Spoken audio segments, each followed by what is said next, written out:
All right, all right, all right. It's time to smash it up here, everybody. We're gonna ease into the enthusiasm here on a Monday night here on Warchant TV and discuss some heavy hitting things. He's Ira Schofel, managing editor of Warchant.com. My name is Tom Lang. Welcome into the Monday Smash, presented by State Farm agent Russ Forhis. As always, more on Russ in a minute. He's like y'all out there. He ain't happy. We're not happy, but we're here, and let's discuss I suppose how we got here and where we go from here. Ira, why does it feel like we have to do this existential thing here on Warchant TV way more often than most other college football programs? It's a strange place to be.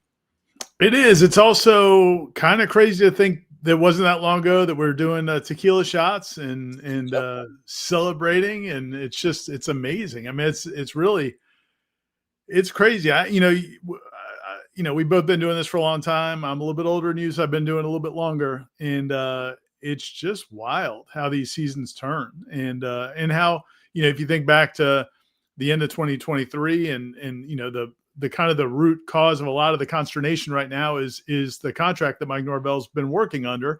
The fact that you had to up him to basically 10 years, 8 years at $10 million a year. So it was $80 million contract. And because you thought he might go to Alabama. And at the time, I felt like I remember I texted somebody who was involved in the negotiations at the time. And I said, well, I think you guys had to do this. Because they were like, it's a lot of money. And I was like, yeah, I know it's a lot of money, but I think you guys had to do this in this moment. And I'm not changing my opinion of that now. I mean, I think that they felt like they had to do it. And I think they had to do it.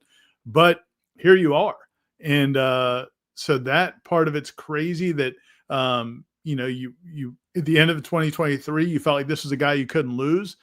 Then a year later, he goes 2-10, and then you start off this year the way you started, and then now here you are halfway through, and it feels like the ship has sunk. So it's really I've never covered anything quite like it. I mean, Coach Bowden's last 10 years or so were a little topsy turvy, but you always knew kind of where it was going to go, and he wasn't going to get younger.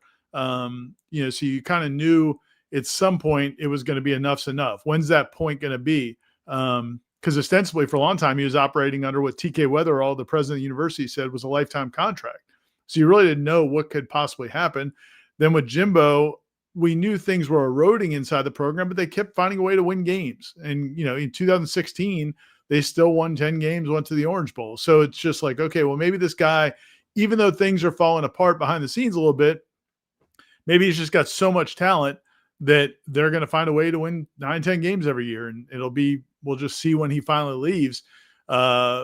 This one has just been so erratic, up and down and up and down.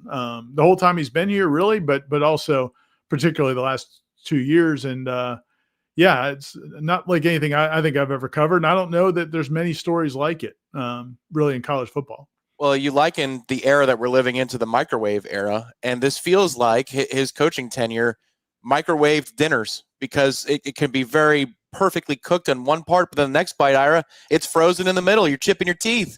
I mean, if Mike Norvell's tenure here was a credit report and you go to a car dealership to buy a car, 1 minute you're welcomed into the VIP lounge. Sir, would you like another glass of champagne as you sign this paperwork? And then the other, you're being escorted off the property by security. What are you trying to do walking in here? What are you trying to buy? Get the hell out of here. Cash up front. We're gonna lay away this thing. It's wild. It's hard to describe. It's unprecedented for most of the sport, if not all of the sport.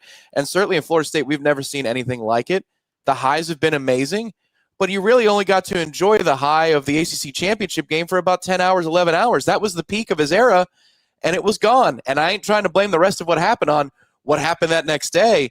It's just, it was very hard to get to where Mike Norvell got, and you lived there for like 10 seconds, and now ever since then you've been here, which is at best hopeful and at worst staring at a humongous buyout. That I agree with you. In the moment that you had to make the decision with the facts you had before you, if you had been replaced by Alabama in the playoff field and then Alabama took your coach because you believed he was going to go to Alabama, there would have been a riot at the gates at the time for that. So you can't rewrite that part of it. But what's amazing is Mike Norvell has had the most resources of any coach in Florida State football history. And from the point he got the most resources, unequivocally in Florida State football history, there's been 5 wins registered. Like that's a toughie. Yeah, and it goes to say, or goes to show, I think that how you act as a head coach does matter. I think he's gotten some leeway. He's gotten some benefit of doubt with a lot of different people, from media to boosters to administration to fans. Because I was just this morning, I was talking to some fans that were like, I really wish it would work out. They really like him. And juxtapose that with James Franklin, who clearly is such a jerk that we've heard a lot behind the scenes over the years, that they just couldn't wait for the opportunity to get rid of him. And I think it was the same situation with Jimbo, the way he acted here, that they wouldn't let him coach that last game.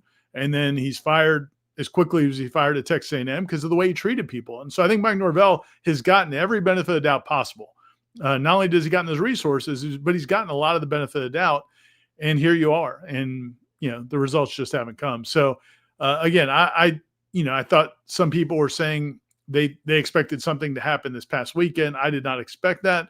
I think it could happen, though. I think it could happen at any point this season. It's almost like, what's the moment that's going to force it? It's Willie's Miami game, where it's something that's just so embarrassing where you feel like, okay, now we have to make the move.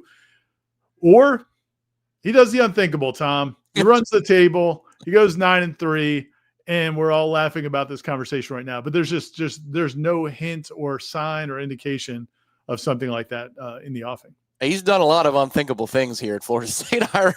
Some good, but a lot bad, unthinkable things. And I suppose it is possible. The thing I'd say is, just from working the post-game show and seeing people's responses and comments, and a lot of them, chipped in and contributed to make these comments. Director Nick Carlisle knows what I'm talking about.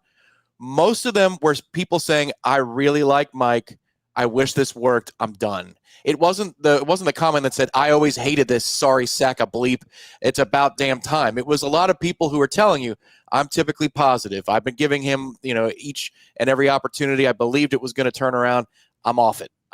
And this is the one sport, I feel like, among all the sports in North America, where fan support matters the most, because it literally funds things in a way that goes well beyond concessions and parking and season tickets.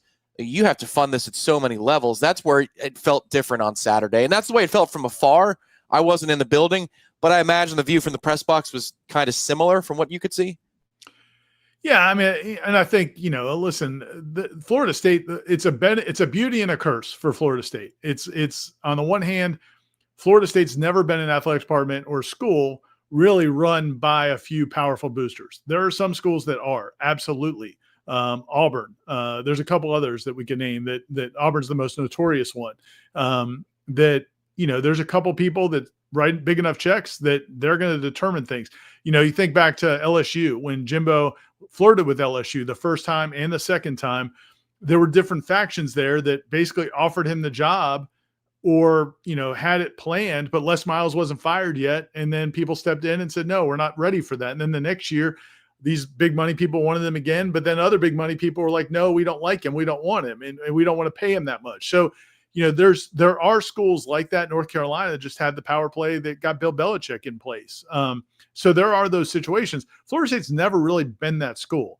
For the most part, it's kind of done by a few people at the university. Now they get feedback from donors. They get feedback, but it's not like you've got the one $50 million donor that's just holding. And there have been people that have done that, have tried to swing that kind of favor by promising different things, and sometimes they backed out of their promises. And so I don't know that I think it's just what a few donors say, but that is feedback that the president, the board trustees chair, and the other trustees members and the athletic director, they're hearing this feedback. Obviously they'll take phone calls from certain people. But ultimately, it's going to be a group of people that make the decision. It's not going to be necessarily, I don't believe, just mad boosters who are mad that they spend a lot of money on loge boxes. No, that makes a ton of sense. It's just in terms of the support when you add it all together, being loge boxes, founders suites, season tickets for just even the alumni side, or booster contributions. I mean, at this point, if you're doing projections, which is a big thing in the sales game, how accurate are your projections? And then can you deliver on those projections? I'd have to imagine that you are looking at, with no change and then with a change, models that you're running to say, what would the ROI be at this point? And those are those high-level conversations they have to have. And I do want to get into that because you're saying that you could see it as a possibility that if there is a moment, something happens, you play flat as hell in the game that you're going to see with your own eyes out of Palo Alto this week. Maybe that's the moment. Maybe it's something else that comes within the next 3 or 4 weeks. But I think, Ira, would we agree? I've been saying this earlier today. If they're going to make a decision, they need to do it in the coming weeks, one way or the other, and they got to announce it, because if Mike Norvell is the guy that, they say we're right behind him for 2026, even if, let's just say, they win their next 3 games, it probably would be a good thing to put that out in public, because you want to be able to close this recruiting class the week between Florida and conference championship week. Early signing day is very early in December this year. There could be no mixed message for that 2026 class and that 2027 class about who's in charge, so you can ward off negative recruiting. I think it would be important to make a statement of some kind. Yeah, I certainly think that's going to be the push that Jimmy Sexton makes on behalf of Mike Norvell, and he'll probably call Michael Alford and tell him, "Hey, you need to do this," and then Michael Alford will say, "Well, I want to see a little bit more," and we'll see how that goes. But yeah, I don't see them committing until there's real strong evidence that this thing's not going to bottom out. And it's the way the schedule plays out. It's interesting because, that Clemson game, I think, is going to be very important. You've got these next 2 games. You got Stanford, and then you got Wake Forest at home. Either of those losses, man, it could tip the scale. I mean, either of those if you lose either of those games, that could be the moment. Somebody just says, "Hey, we've had enough." But if you win both of those games, but you go get clobbered at Clemson, maybe that's the moment. But I would be surprised if anything, unless they lose these games against Stanford or Wake Forest, I think the Clemson could be an inflection point. But if you play great against Clemson, and if you win that game, or if you just play great, maybe that's the moment that you do make a statement. So yeah, it's going to be interesting to see how it all plays out. I don't think they want to rush into, again, this is where, I think there's so many things you like about Mike Norvell, and I think that buys him a little bit of grace. I understand, and I've told people this, I've been probably the most willing to give Mike Norvell the benefit of doubt of anybody I know, like people I talk to, friends who have been done with him for a while, that I've always, tried to give him every benefit of the doubt, because I think he's a good guy, and it would be good if he worked out, because there's a lot of things I do like about him. But even now, I can't defend him.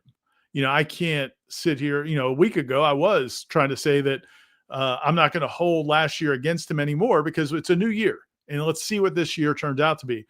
But that Pitt game was pretty significant. I do feel like, you just didn't play well. You played terribly on defense.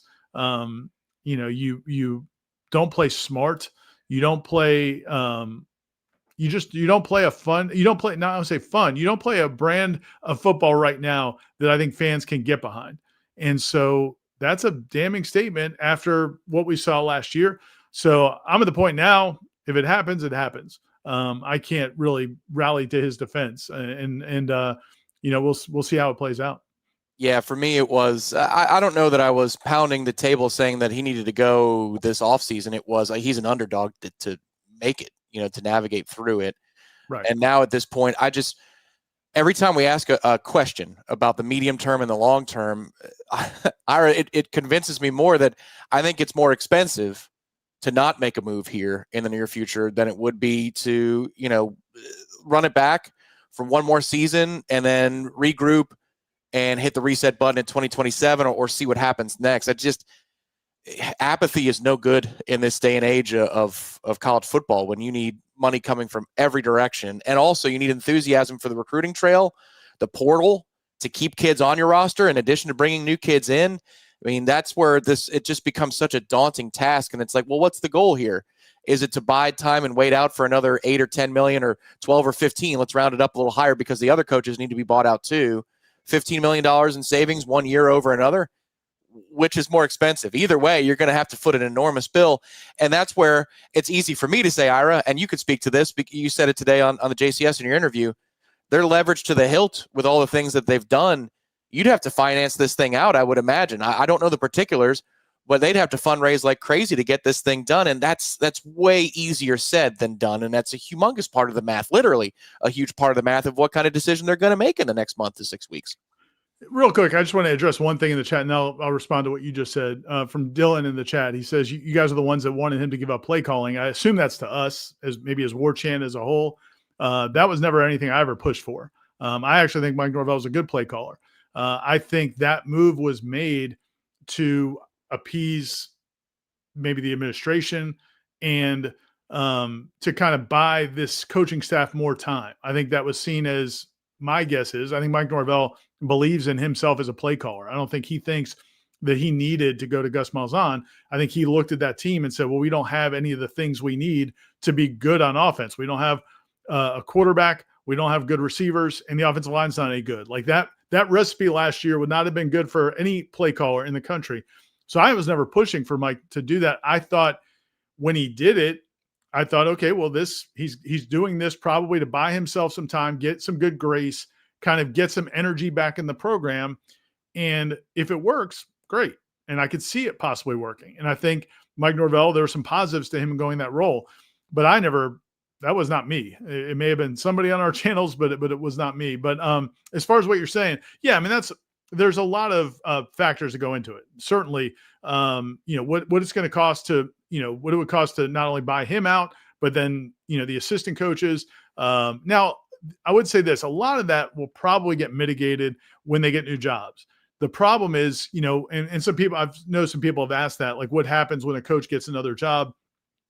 The problem is, like, Willie Taggart got another head coaching job at FAU, but then FAU paid him like nothing because they knew they didn't have to pay him a lot because he was getting paid so much by Florida State. And the way it works is, like, whatever you make it your next job, if it's actually in the contract that you have to try to get another job to offset, mitigate the damages. Well, then, and they all want to keep coaching. Nobody wants to retire at 45 years old. So they want to keep coaching. So they'll try to get another job. And if Willie had done well at FAU and maybe got another bigger job, then maybe at that point you offset some of that. But he didn't do well there, and he ended up getting fired there as well. If Norvell goes somewhere else, that could be mitigated some. If Tony White's not going to be done coaching, so he'll work somewhere, and maybe they'll pay him a lot less than they would pay him here. But that'll come off. So there are some things that mitigate some of the losses. And at the end of the day, man, I just think when people, because people have been saying this all year, that his buyout's too big. There's no way we can make a move this year. I just don't buy it. I mean, I don't think. Listen, none of these trustees are writing the check. None of these. The president, Rick McCullough, is not writing this check. That money is going to go to the university's debt, and they'll pay it off. But it's not. I mean, it's the idea. It's not like they have to like pool their resources to write this check. So, and it's going to be paid over time. So, I don't think that that's going to be the stumbling block in some people think it's going to be. What is going to be a challenge, though, and we talked about this a little bit on Jeff's show today, is that schedule next year is ridiculous. And so I don't know how many coaches that a lot of people want are, first of all, going to look at this situation and say, yeah, this is definitely, I'm going to leave where I am now to go coach in the ACC with no guarantee that you're in the Big Ten or the SEC, and I get to play that schedule in my first year. So that could limit your pool a little bit. So again, that's the other part of the equation is, okay, you fire this guy, who are you going to get, and how sure are you going to be that that's going to be a success if you're writing that, if you're going to be allocating that kind of money? We're going to answer your questions here on the Monday Smash in just a minute. Hit the like button for the discussion, obviously, not for the nature of the discussion, but for the discussion itself. Welcome in. This is a group therapy session. I do want to answer Dylan's question myself, what I think I was talking about in regards to Mike Norvell's play calling or not play calling. Time was a resource. There's a lot of rooms in the building on fire, not just, offense. It wasn't a top 20 defense, and the offense was a problem. And so you need somebody to help put you over the top. There were problems everywhere, and Mike needed to stabilize the program. That's the take I would have on it. I don't know what your point is otherwise, Dylan, because I think Gus, from a production standpoint, has done a fine job here. I don't know that Mike would have done as well from a play calling standpoint as Gus. But the problem is we thought that in the modern day of college football, the responsibilities that you have and the things that were broken at Florida State, it was a foolish use of his time if he could bring somebody in, turn the keys over, and focus on the big picture. But unfortunately, as you're talking about, Ira, and you've mentioned, the manner in which they're playing is getting dumber. It's these mistakes are starting to mount up. It's as though it has not made too much of a difference from a detail standpoint, and that's something you talked about in your 3-2-1. Something you can talk about with State Farm agent Russ Voris is how to improve your insurance coverage. If you live in the state of Florida, Georgia, or Alabama, Russ ain't happy just like you out there. If you want to support somebody who is as passionate as you are, and yes, maybe he does sit in some luxury areas of Doak Campbell Stadium and has some of these conversations with the folks behind the scenes, Russ Voris is your guy. Outstanding Nole, outstanding person, a great friend when it comes to all the things I've ever needed with insurance. We talked at Hotel Indigo about these things, Ira. You'd think that we were talking about the weather at 65 or 70 years old, but I'm fascinated by his business. If you want to look at what you currently have from an insurance policy standpoint and maybe improve and save some money, State Farm agent Russ Voris serves you in 3 different states. Yeah, and it's not the roller coaster that Florida State football is. Russ's his operation, man, it's steady Eddie. It's exactly what you want. He's a reliable guy. He's had that business for a long time, been servicing clients, a lot of the same clients for years after years after years. And that's what you want with insurance. That's exactly what it's about, is you want stability and security. And he and his staff do a great job with that. And the fact that they are Noles certainly doesn't hurt. And if you do reach out to them at either their offices in Jacksonville, they have 2 offices in Jacksonville, or they serve, but you can go to their website, russvorhis.com, russvorhis.com. Go to the website and get more information, do a phone consultation. They do service Florida, Georgia, and Alabama, and they'll meet all your needs. But if you do call them, please mention that you heard about them on the Smash and Warchant, that you're an FSU fan, because Russ loves helping FSU fans. And whoever you talk to on the staff, if you don't talk to Russ, they'll send that information to him, and he always appreciates it. He always texts us and lets us know when he's hearing from Noles in the office. Yeah, phenomenal customer support. I can speak to this. And we'll take our break from Russ in a little bit, but let's get to some questions and points first. Thank you, Eric, for becoming a member of the channel. We appreciate you supporting Warchant Premier. We'll see what kind of fun stuff we can dig up for this week. Adrian says, and we appreciate the contribution, Adrian, if Mike Norvell gets fired, who is the next option? Jimbo? James Franklin? And would these hires move the needle enough to justify a reboot, considering the financial implications? Ira, this is one of my favorite parts of your 3-2-1. You want to be a trailblazer in a new era of college football. You want Florida State to set a new standard for the way this thing works with the coaching carousel. If you're comfortable sharing it, I say amen. What do you think about what Florida State could and should do?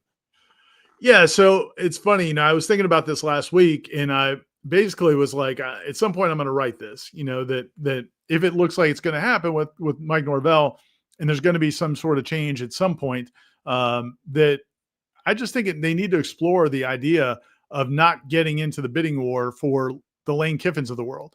And I wouldn't have said that maybe 2 or 3 years ago, and I certainly wouldn't have said it 5-10 years ago. I think in that world, if you're Florida State, you want to be that school that's, in the battle, trying to get the biggest coach you can get the biggest name, because those signature coaches, in my opinion, kind of, they built your roster. Like, players wanted to go play for those coaches. I really don't think listen, man, it's funny. These coaches like, Nick Saban, Mike Krzyzewski, Roy Williams, some of these coaches who've retired because they don't like the way the game has changed. Is it that they don't like the way the game has changed because they don't like the players are getting paid, or is it because they can't just stockpile all the best players anymore? And I think there's some of that. And well, now, man, there is no stockpiling anymore. Look at college football every week. Look at the teams that are losing and winning. And it's because everybody's got a payroll now. And a lot of these schools who in the past maybe couldn't have sniffed some of the players are getting are now getting them. I'm talking to some, friends in the NIL agent world who've talked about what the money Indiana spends. I mean, we can't act like Kurt Cignetti is just this unbelievable. I mean, he's a good coach, done a great job, but they're spending on players too. Like, it has changed the whole sport. And so in that mindset, I just don't think these head coaches deserve or require these crazy contracts anymore. Again, Kirby's a great coach. I don't think it's worth maybe what you're spending for him now compared to maybe 5 years ago or 10 years ago before this era. So I think Florida State should look at, hiring a coach that's not going to command a 10 to 12 million contract in 6 to 7 years guaranteed. I just don't think it's worth it anymore.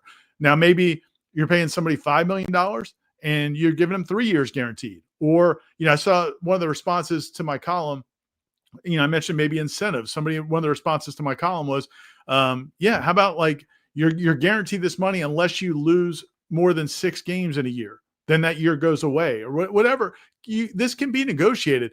My point is, there's a lot of good college football coaches out there. And now that they don't have to be the name brand that is solely behind the recruiting, man, I think you need to look in a new direction. So I really hope, and listen, I know Michael Alford, the way he operates, I do believe that if Mike Norvell had gone to Alabama 2 years ago, I think he was going to make a strong push for Lane Kiffin. And I've got nothing against Lane Kiffin. The guy's been really successful.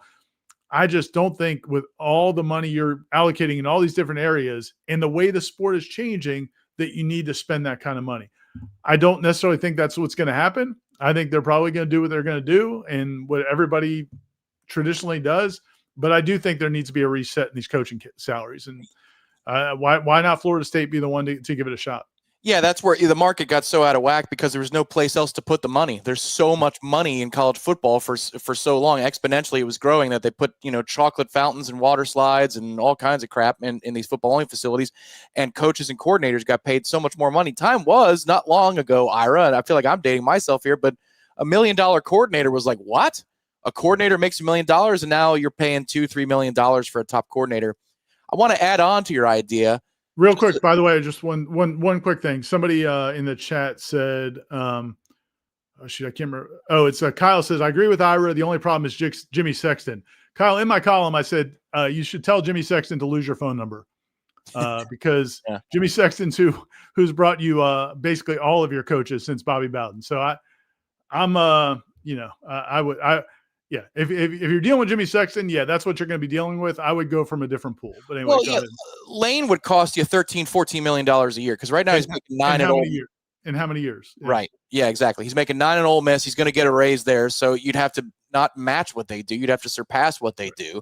There's more than one suitor. You'd be competing with Florida for that, for sure. In theory, if they make their move. So you're talking 13 and a half, $14 million a season for Lane Kiffin. I'm sorry. And there's no guarantee. There's none of these guys. There's no guarantee. Every job, because this is the thing.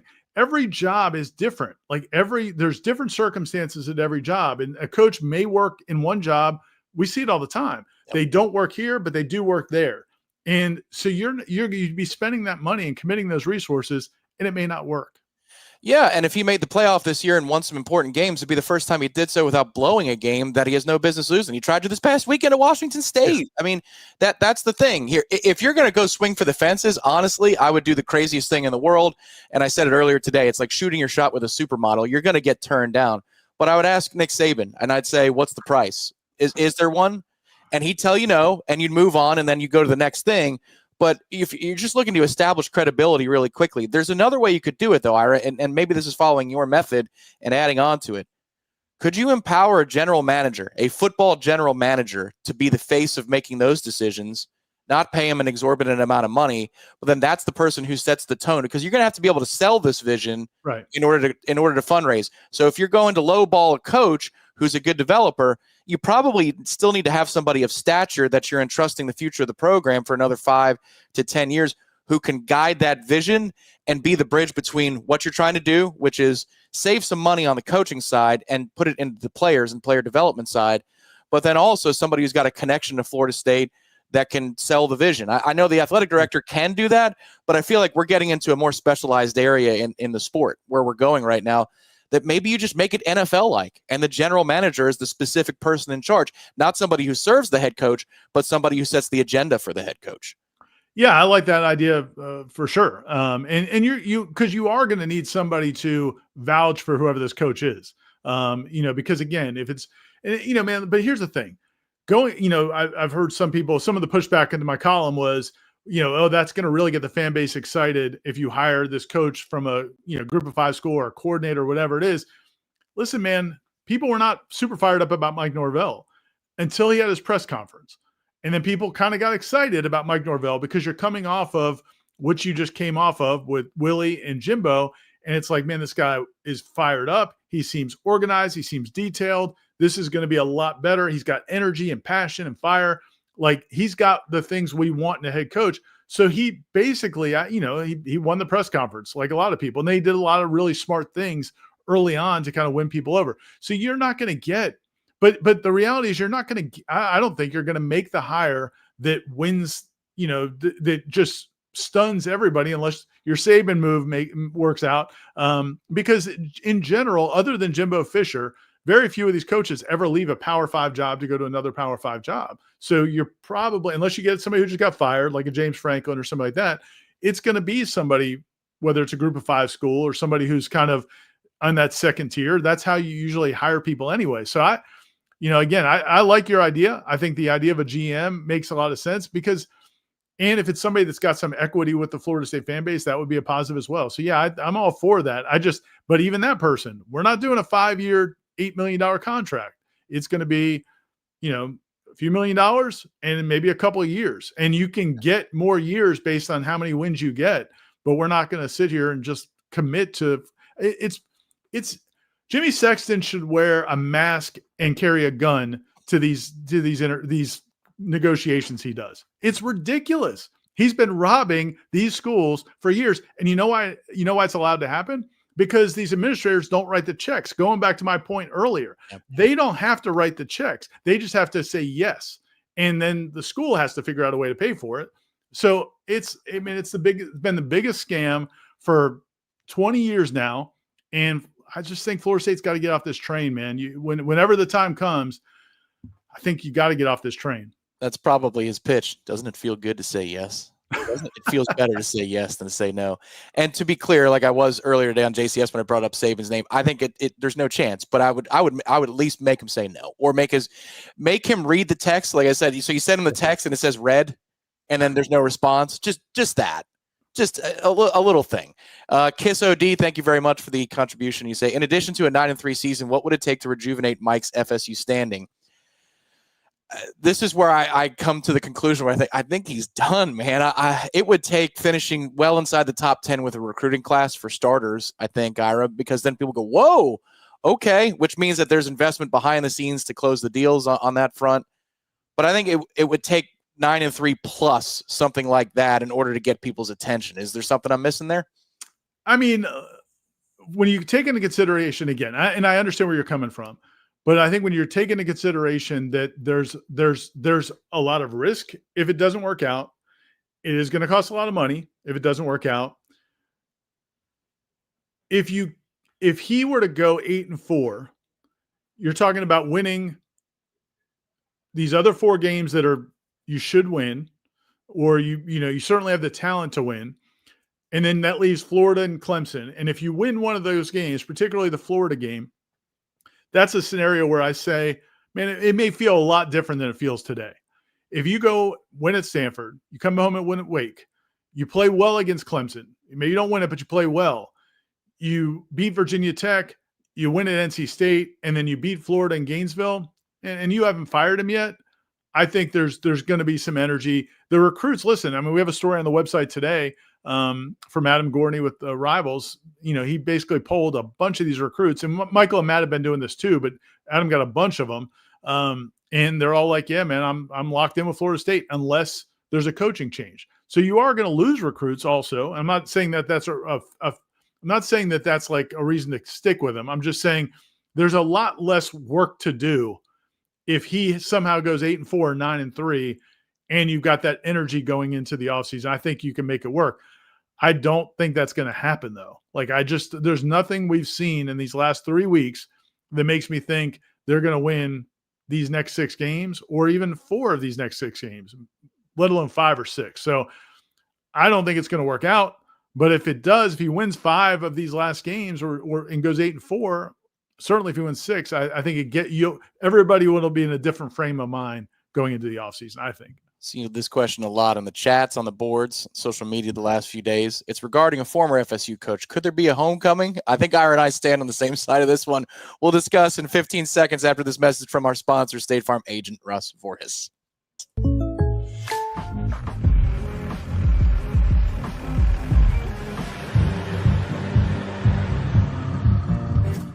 Contact Russ Voorhis for an auto quote today. I don't think we're any closer to a resolution here, but it feels better talking about it, doesn't it, everybody? I feel a little bit better just getting the wisdom of Irish Rofel here on the Monday Smash. State Farm agent Russ Forrest is our sponsor, and Tony's asking, thank you, Tony, for the contribution, could we get a hometown deal on Jimbo? He's already getting paid. I give the floor to you, Ira. Go ahead. So I threw this out about a month ago. It might have been, I can't remember when it was. It must have been during the summer. It must have been during the summer because it wouldn't have been in the first week, 3 or 4 weeks of the season. But yeah, somebody asked us something along the lines of during the summer. This is even before Jimbo started his goodwill tour to kind of get in everybody's good graces. And I was like, well, if things don't go well this year, and if Jimbo wants to help pay off Norvell's buyout, like maybe that's a way to make it happen. But yeah, here's my thing with Jimbo, and I've talked to Jimbo in the last 6 weeks or so. I ran into him one day and had a great conversation with him. And I have no problems with Jimbo. I didn't like the way he left. I didn't like the things he said about me and others in the media as he was leaving, and saying we were lying about him leaving when he ended up leaving. So I don't love any of that. But I don't have a problem with him. I think he could be a great coach, could have been a great coach. But I just don't think in this world, like I don't know what he brings to the table that makes you feel confident. And I understand that 2013 was unbelievable, and I watched it and it was great. And the 27 straight wins or 29 straight wins, whatever it was incredible. And I love watching those teams play. And I had fun trolling the other fan bases when in 2014, when they would get behind and just blow teams off the field in the second half. That was all great. I've got no problems with any of that. I'm just like, man, those last 2 or 3 years were terrible. His coaching hires were awful, and he wouldn't get rid of them. And it was so bad that he kept these coaches on staff those last 2 or 3 years that everybody wanted him to fire. He had a conversation with the president of the university, John Thrasher, may he rest in peace, where John Thrasher, and he talked about what changes do you want to make to your coaching staff? And Jimbo was like, I need to fire these guys, and I can hire this person, this person, this person. But then it was all like pie in the sky. This person's going to cost $2 million. This person's going to cost whatever. And so there were some discussions about that. But when Jimbo left, these coaches that he did not want to fire for a couple of years and never would do it, he leaves to go to Texas A&M and he takes a couple of them with him, but most of them he doesn't. And he just kind of leaves. It's like, well, these guys were that great that you wanted to keep them on your staff, but you're not going to take any of them to A&M. The recruiting those last few years was poor. Then he goes to A&M and recruits his butt off, and it's awesome, but then they don't win any football games. So I'm lost as to, and listen, Corey and Aslan had this conversation on Wake Up, and Corey was saying, well, if you just let Jimbo be the talent evaluator and accumulate the talent, he'd be all for it. It's like, bro, that was a long time ago, and that was in a different world. Jimbo was great at recruiting in that world. That's not the world we live in anymore. So now that's part of it, but it's not everything anymore. Everybody gets to pay players now. So I don't see what the selling point is other than the fact you had a great time and you'd love to go back to that time. I just don't think that that's possible. Yeah, I think if you want to give him an ancillary role within the program to help make the program better, I can hear that conversation. But he's rewriting history a little bit in this last couple of months, and I take. Sorry to interrupt you, but you hit on a great point. Like the conversation he had with Dalvin, where he's on, the ACC game day set, and they're talking about how great those teams were and how much they loved each other and how much they rallied around each other. And it's like, man, those were the promissory note teams. Anyway, sorry. No, there's a lot of revisionist history. A ton of it. The gospel according to Jimbo, and some of it's true. And look, he should always be honored for the achievements. Yeah. I'm not saying that you blackball him from the program. I'm not advocating for that. I'm just saying it's a privilege to be the head coach of Florida State, and he forgot that long before he left for Texas A&M or was forced out, or however you want to term it, literally speaking. But we all know what the drill was there. He quit on Florida State. You don't ever get that job back if you quit on Florida State. This is where the fan in me comes out and gets really angry, really angry. You don't ever get that opportunity again. And I think that's partially why he was crying on the set of the ACC huddle. He knew he screwed up. I 100%. When he said on his interview with Freddie Stevenson, which was a good interview, but he said, I never wanted to leave. Dude, I think that's you projecting what you wish you had felt at the time. He tried to leave 3 straight years. And he would have left if LSU could make it happen. They just couldn't make it happen. maybe we could change the topic. That's where I get really, no. This is where I don't get as emotional as you, because I didn't grow up the fan that you are. Like, I don't have quite the same love for Florida State. I love the program, the people that work in the program.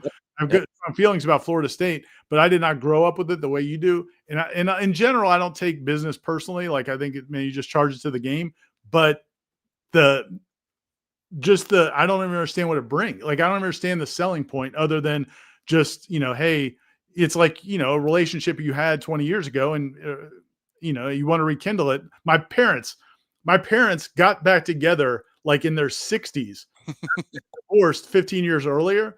And you know what they found out? They still hated each other. 3 weeks. My mom moved back in with my dad. They argued the entire time and she left again. So, I mean, it's just, but you can convince yourself that it was better than it was. Right. Exactly. And that's where usually I'm pretty measured on this stuff, even for being a fan. But when you lie about the circumstances, I mean, you can't even tell the truth years later and be like, I screwed that one up. Like, just give me that. You can't give me that. I never wanted to leave.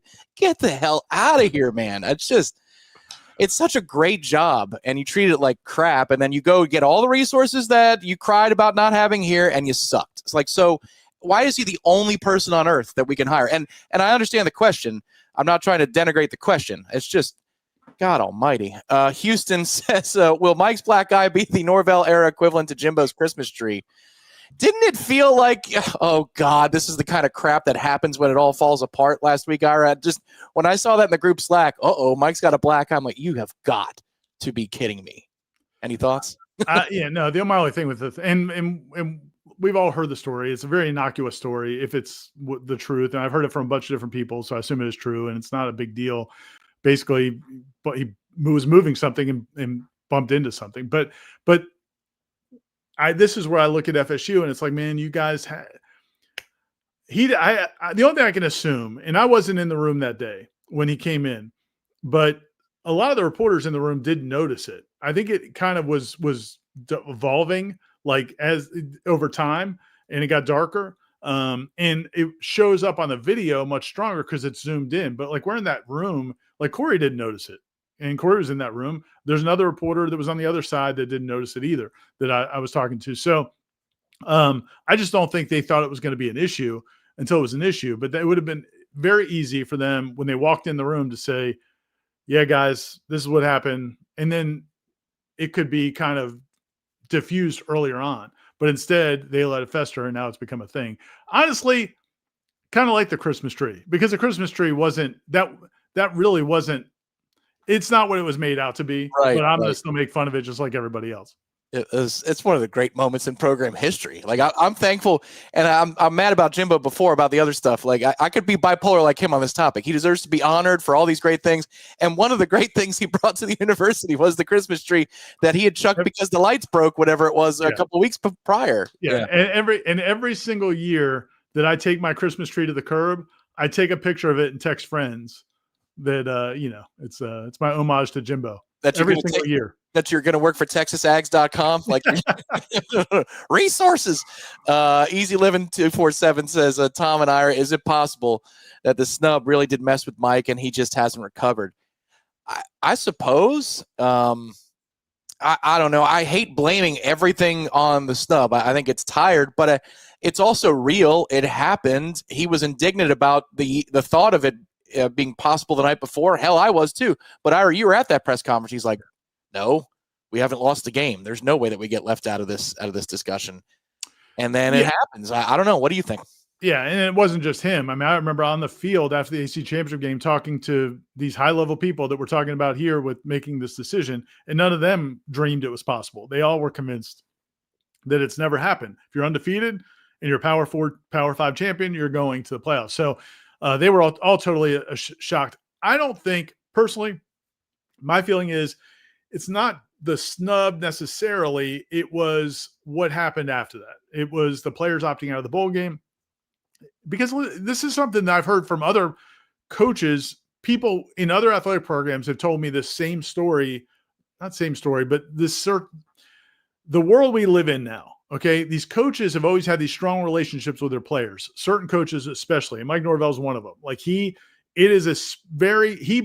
believes his relationships with his players is blood tight. Like it is, he would do anything for these guys. The Ethan Pritchard situation, we're seeing it right now. Like it is a toll on him what Ethan Pritchard has had to go through. So it's very important to them. And there's several coaches like that. And when these players opt out, especially from big games, or they act like they don't care as much as the coach cares, it hurts them. Like it's a painful thing. And I really believe Mike Norvell was shocked that those guys bailed on that many guys bailed on the bowl game.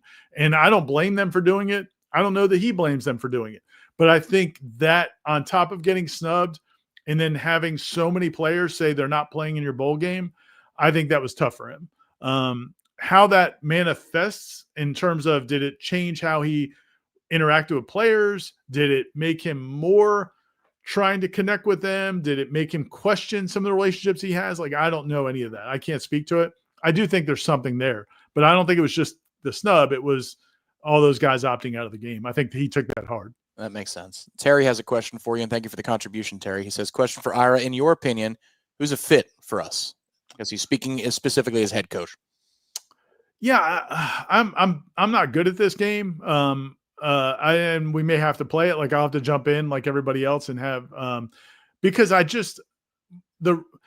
don't feel like so often we don't have a great picture of who these coaches really are and how they really operate. I think there's a lot of narratives, and there's a lot of guys that are really successful, but I don't know how they would work here. Brent Key's a guy. I've heard a few friends have mentioned him. He's done a good job at Georgia Tech. He's an alum, so likely probably not leaving, but he's a good guy to think about. It's incredible what he's done there. Is he Florida State? I don't know, but I honestly didn't think Mike Norvell was. And when Mike Norvell's name first came up, I was like, I don't know how you operate the way they operated. You talk to some of the people they talked to, and people can laugh about Bob Stoops or whatever else, but they were aiming high early on in that process. They were talking to a lot of big time people, making people say no to them. And you had the Renaissance campaign, whatever it was called. What was the campaign they had, the fundraising campaign? There have been so many names over the years, but yeah. There was one specific one for that one, and it was basically trying to bring back, and they were asking people to pony up money because we're going to go big fish hunting.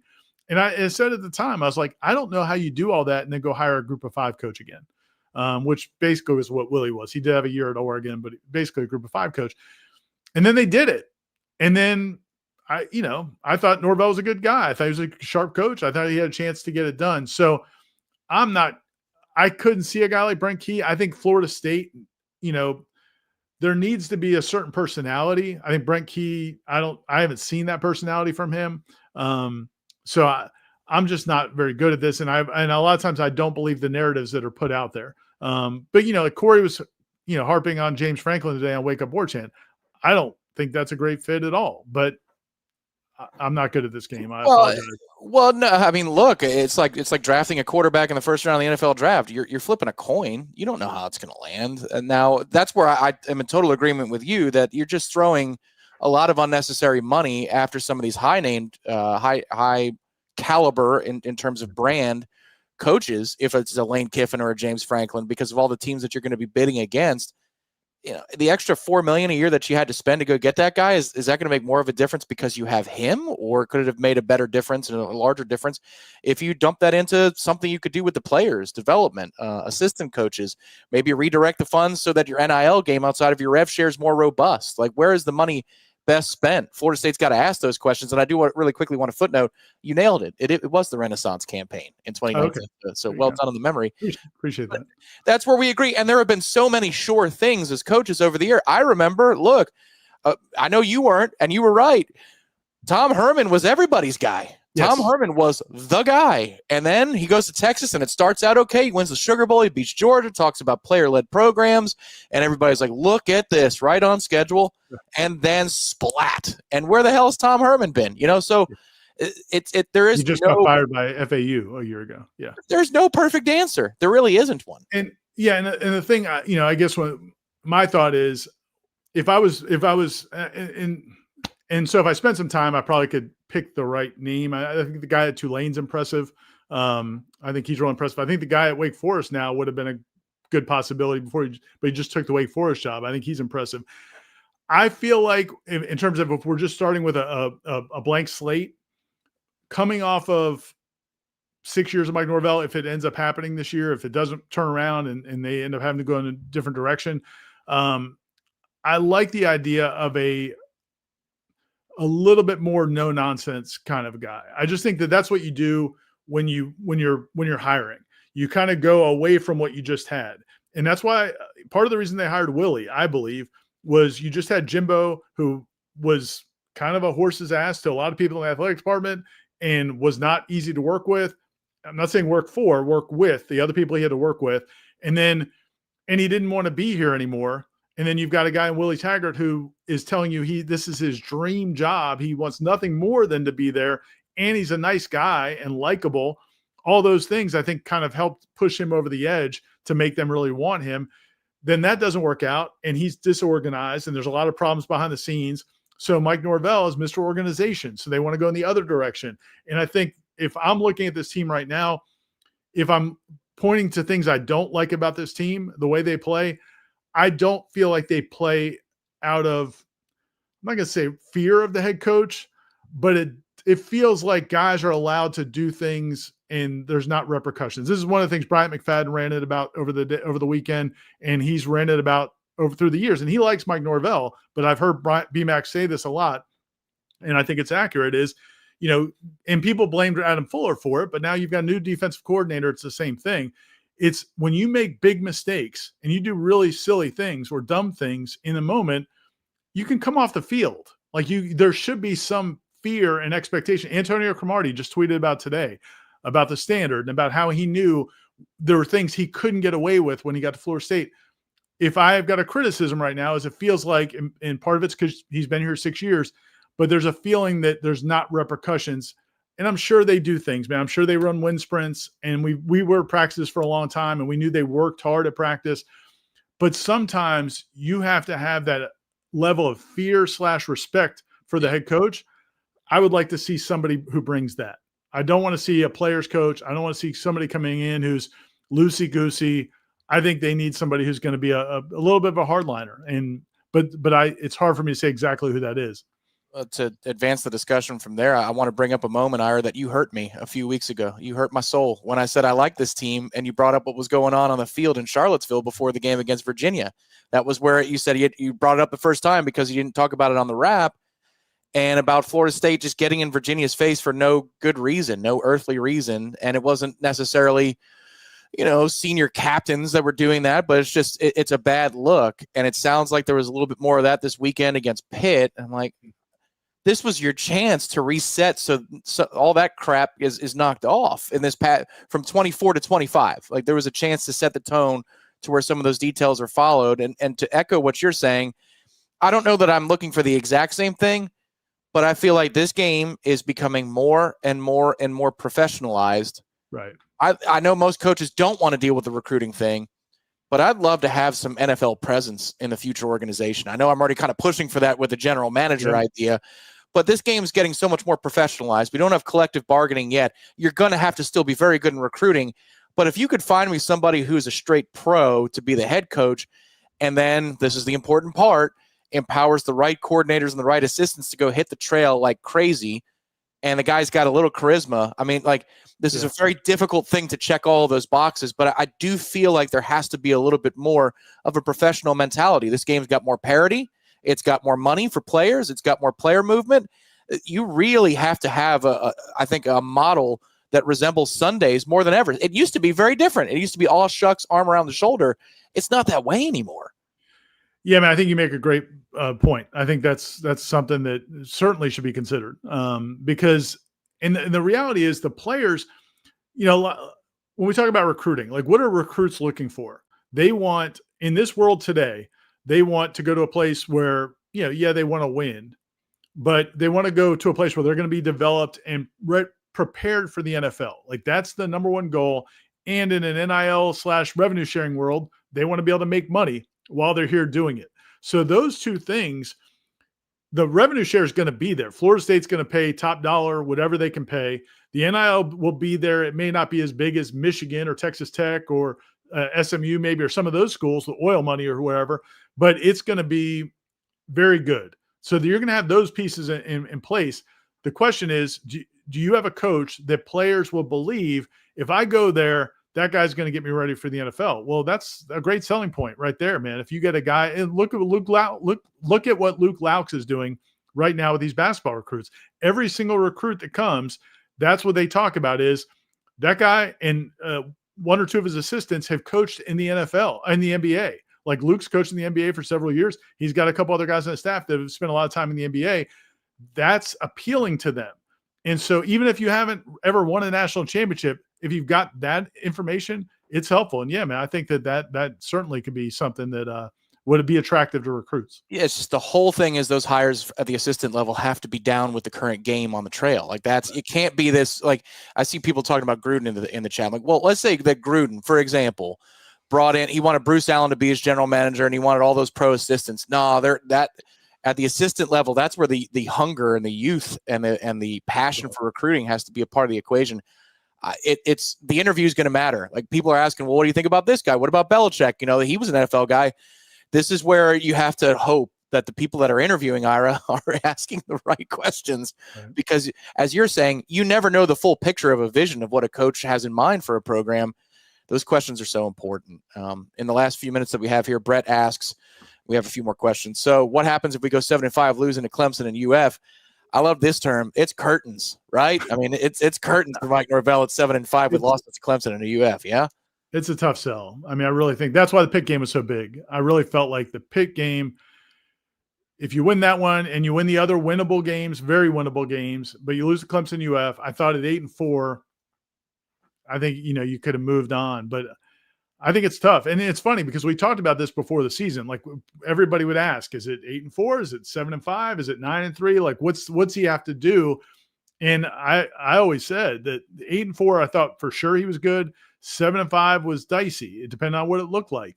And this is not good how it looks, because you do have the win over Alabama, but you've got a bunch of losses to teams that people don't think that you should have lost to. And I think that would be tough. And then you'd be ending the season with those two losses to Clemson and UF. So I think 7-5, it probably is curtains.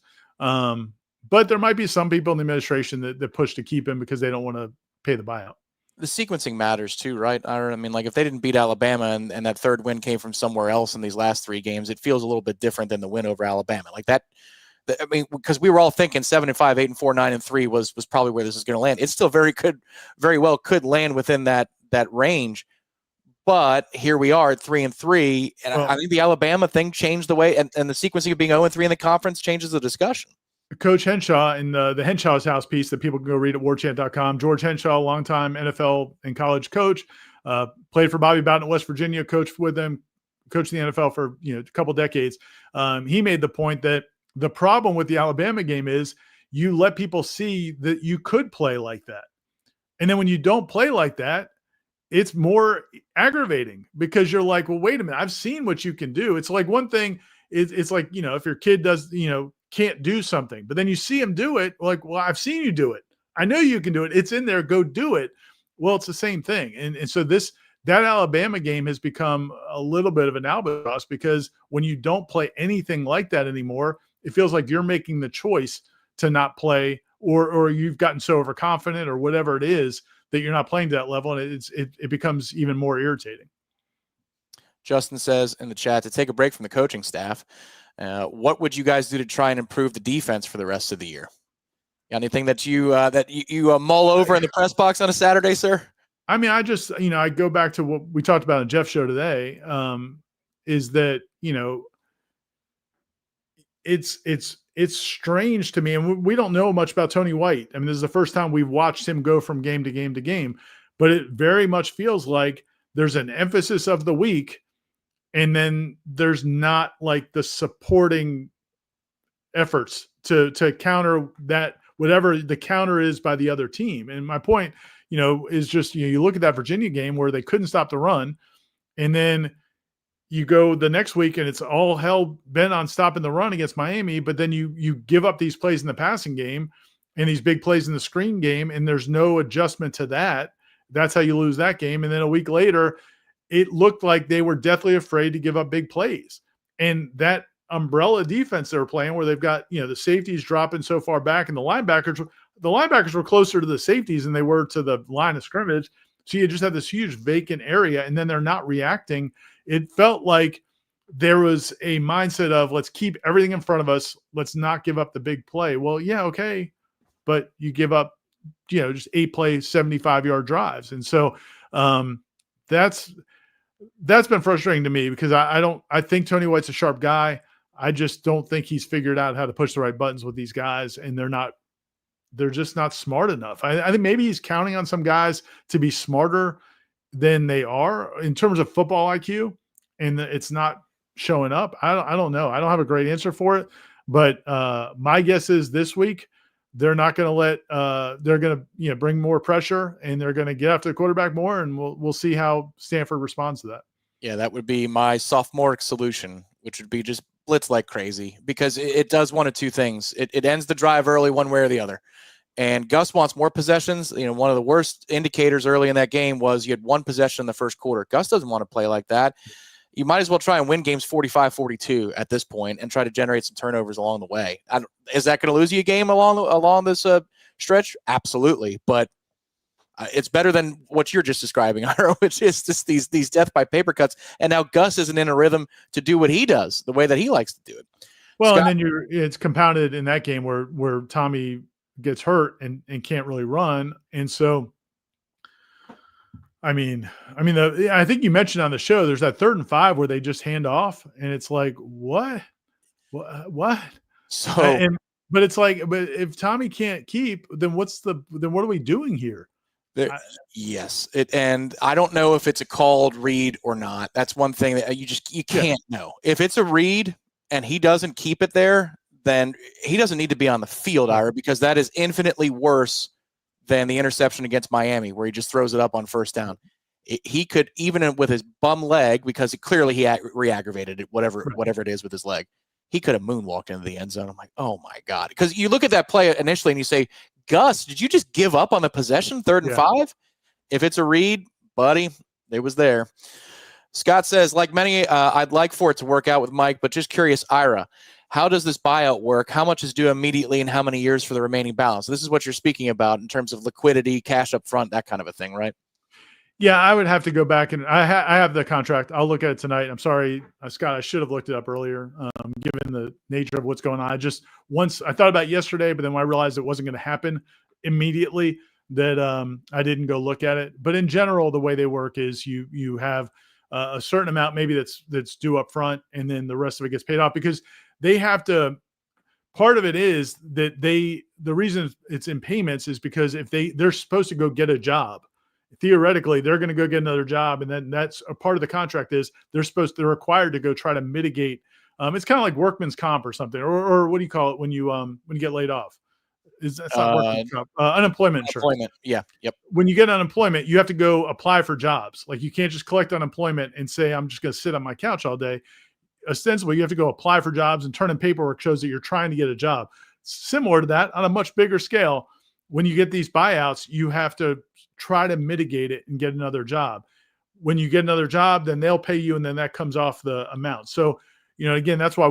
But Willie's, when he got the FAU job, a lot of people thought that might have a big impact, but then FAU really just paid him a low salary, so it didn't take a lot off it. But it'll be paid out over time. And yeah, man, it's going to hurt to some degree, but there's not one person who's going to be just writing that check. It'll be paid by the university through the funds that they, set aside. Part of the funds, that they're getting now from the ACC with the new contracts and all that, with the new TV money that's coming in. And then if you go into the Big Ten or the SEC and you're making more money there, that money could be applied to it too. So it'll be paid out over time. I mean, Willie's was, I can't remember how many years it was. It was at least 5 years. It feels like it ended like 10 minutes ago. Yeah. Is it finally over?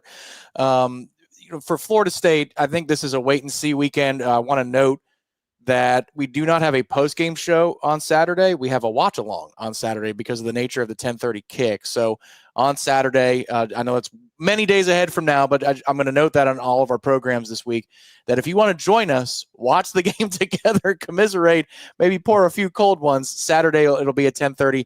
Ira's going to be on the West Coast for that game. What do you think you're hopping on an airplane to go see this week, sir? I'll leave that as a closing thought. And then after that, anything you wish to promote for your one more thing? Well, I think we're going to go to Yosemite. I think I'm going to go see that. Nice. I think I'm going to might go see Napa. I think I'm going to go see a lot of sites around San Francisco. I've never been to San Francisco before.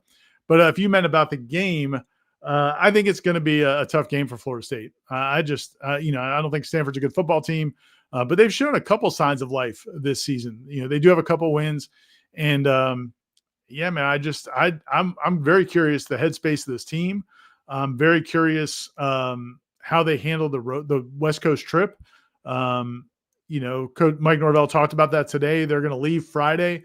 They thought about leaving Thursday to give them more time to get acclimated, but because the game Saturday night is so late, they're just going to go on Friday. But, and Corey asked them the question today, and it's a valid point, is they practice in the mornings.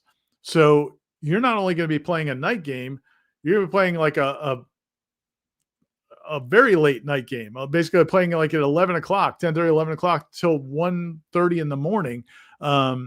It's going to be interesting how they handle that. So for those reasons, and because of the way things have gone right lately, I just think it's going to be a grind. I think if Florida State wins this game, is it possible they go out there and blow the doors off? The game I was thinking about today was, remember the year when FSU was struggling and they went out to BYU and they just blew the doors off of BYU? Yeah. And everybody was like shocked.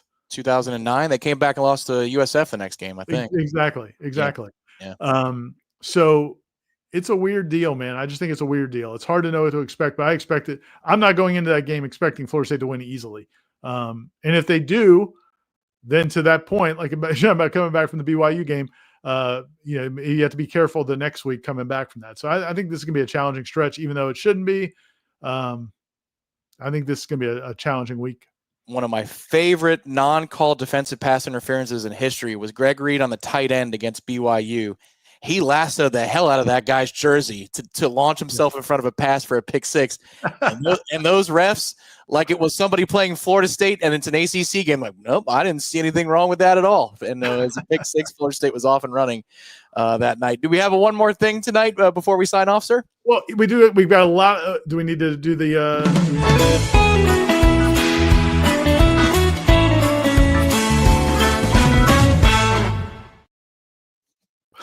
Beautiful. I've gotten some compliments on that, so I appreciate it. A lot of content on the website. Like I said, Coach Henshaw's piece is up right now. We've got some recruiting stories coming from Michael and Matt.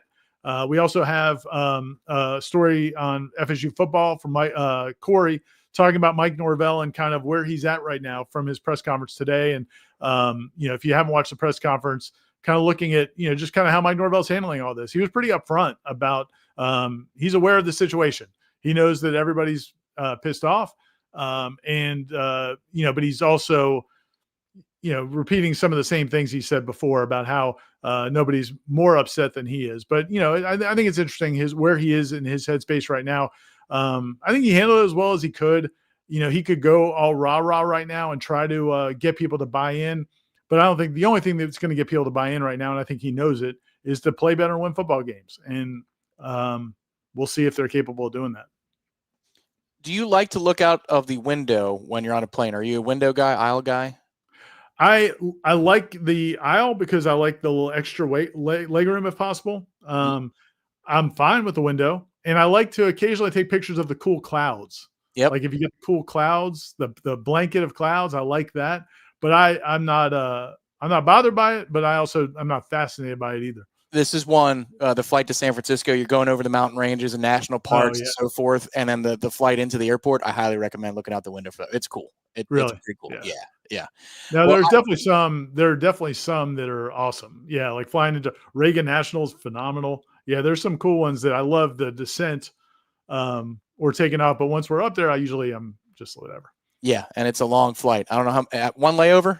Are you going? We're stopping in Atlanta. Okay. Atlanta on the way there, Detroit on the way back. Oh my. Okay. Well, prayers for your flights on Sunday. That's going to be a long day for you. Not coming back on Sunday, buddy. We're staying out there for a little bit. Oh, you are? Kim's coming with me. It's the bye week. That's really cool. Very cool. Yeah, it worked out perfect. Kim's coming with me. We're gonna do the sightseeing, man. We're going Thursday, coming back. We'll get back here Wednesday. Doing the red eye, coming back Tuesday night. So yeah, man, we're gonna have a good time. Hopefully the game is worth watching, but I'm feeling we're gonna have a pretty good time no matter what. Well, that's phenomenal. I didn't realize you're literally saying you're going to Napa, and so you meant it. You meant every word of that. It's very cool. I do Alcatraz. We're gonna have a good time. Oh, awesome. Well, have the best time. And thank you to everybody for joining us here tonight on the Monday Smash, presented by State Farm agent Russ Vorris. If you contributed to the program, we thank you, whether that was monetarily or just with a question. We appreciate you advancing the discussion in what is yet another difficult time. I see you gearing up. Hog Watcher with the little jab. He said, Ira likes the descent, not the climb.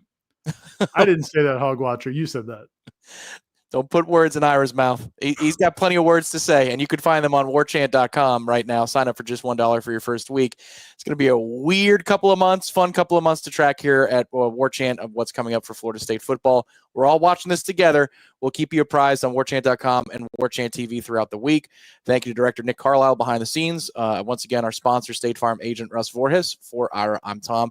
We will talk to you next time right here on Warchant TV. Good night, everybody.